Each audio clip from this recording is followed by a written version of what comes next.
To factory reset a Chromebook. First, consider whether resetting is necessary.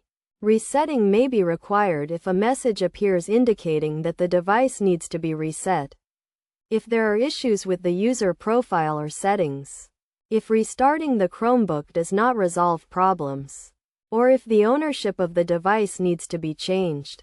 Before proceeding with the reset, try troubleshooting by turning off Chrome extensions one at a time to see if the issue is resolved. If this does not work, try resetting the Chromebook's hardware by turning it off, pressing and holding the refresh button, and then tapping the power button. If the issue persists, back up all important information, as a factory reset will erase all data on the device, including settings, apps, and files.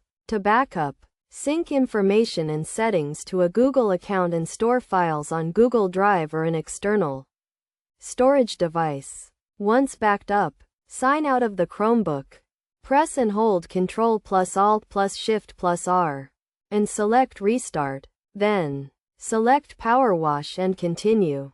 Follow the on-screen instructions. Signing in with a Google account, note that this account will become the owner account.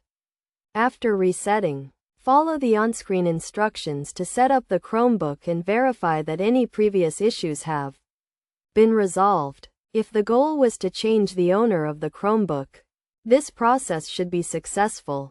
It is essential to carefully follow these steps to ensure a smooth reset and setup process.